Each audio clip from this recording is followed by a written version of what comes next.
While the full results won't be tallied for another few days in New York and Kentucky primaries, the end game is still looking pretty good for progressive. New York progressive Jamal Bowman, Mondaire Jones, and Richie Torres have built up sizable leads, and the Kentucky progressive Charles Booker is 7 points behind Amy McGrath, with the state's two most populous counties yet to report results. Here to weigh in on the progressive movement after New York and Kentucky's primaries is great friend of the show, Nina Turner. She is a former Ohio State Senator and, of course, former Sanders Campaign National Co-Chair and currently the host of the great podcast, Hello Somebody, and also a CNN contributor. All the things. Nina, great to see you. Good to see you, Nina. Thanks. Good to be here with both of you.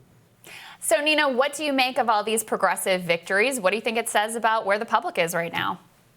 The beautiful thing, the public is demanding that folks who are elected to office actually give a damn about them and what they care about. And so this wave will keep on coming. It is the coming together of generations worth of progressives running really hard on a value system that matters. And what I really love about Bowman in particular is the fact that he made it very clear that not only is he going to stand up to President Trump, but he's going to stand up to folks elected who may be Democrats, including Democrats who are not standing up for the poor, the working poor, and the barely middle class in this country. So it's a beautiful thing. Yeah, let me ask you about that aspect, Nina, because one of the things, I'm an outside observer, that I see is that the DNC and the Democratic establishment is very comfortable with many members of the squad directing their fire outward. They're like, oh, yeah, you can go after the Republicans all you want. But then, if they have even tepid criticism of the Democratic leadership, then everybody kind of freaks out. Do you expect that kind of behavior to increase, or do you expect that Jamal Bowman and these other progressives may just go the way that we've seen the squad has? No, they got to keep up the pressure. They're duly elected, just like the neoliberals in that Congress. They got to keep it up. They were sent there. Bowman and others were sent there to shake things up, and they have to keep that pressure. And who cares if they get upset? Listen, they being the leadership right now on the wrong side of history when it comes to healthcare, wrong side. Increasing the minimum wage, been on the wrong side for a very long time, dealing with the issues that animate the everyday lives of the people, wrong side. So the folks who are coming in on this wave better stand strong, because the people are sending a message: either do what we're asking you to do, stand up for us, or there will be a consequence for not doing so. So this is no time to shrink.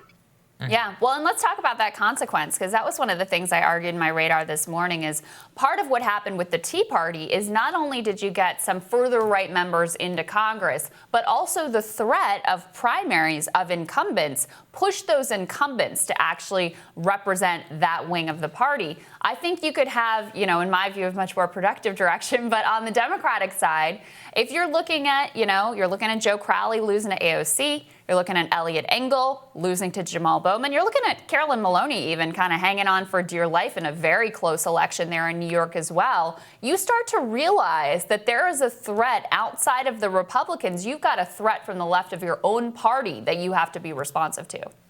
That's it. And the threat is either do your job and stand up for the people and stop capitulating and bending to the will of your owner donors, or face progressives. That's it. And that's all. And either way, progressives win. Either way, the everyday people of this country win. Because if neoliberals move more left, that is a win for the people. If progressives take out neoliberals, that is a win for the people. But progressives have got to stand strong no matter what, because reality endorses the progressive wing of the Democratic Party.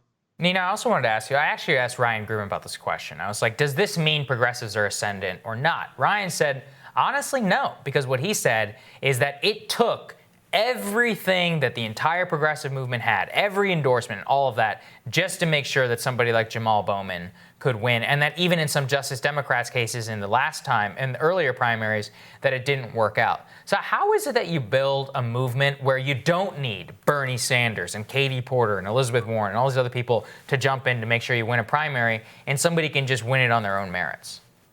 I mean, he's right. But don't forget, the progressive movement, this iteration of the progressive movement, because the progressive movement itself is not new. You've had generations from Reverend Jesse Jackson to Congresswoman Shirley Chisholm to, going all the way back to Eugene's Debs. So every generation, there's a freedom fighter that is pushing in the electoral lane.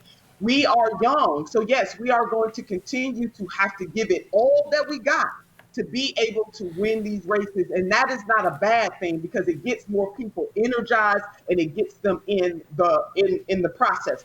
We should never come to a point as the progressive movement. That is the mistake that mainline Democrats are making, that you get to a place where your hubris just overtakes you and you lose all sight that you could not only be challenged, but you also can lose. The progressive movement needs to always stay hungry, always stay alert. So no, this is nothing to say that this is going to be permanent, but if we continue to push and continue to organize and continue to plot and plan, you will see more candidates like Brother Jamal taking the film. Well, and at the same time, there's a kind of intra-party dynamic playing out in California right now where there's a push to have Congressman Ro Khanna represent the California delegation to the DNC. Of course, Congressman Khanna was a big supporter of Bernie Sanders. Take us into that fight there and why it matters.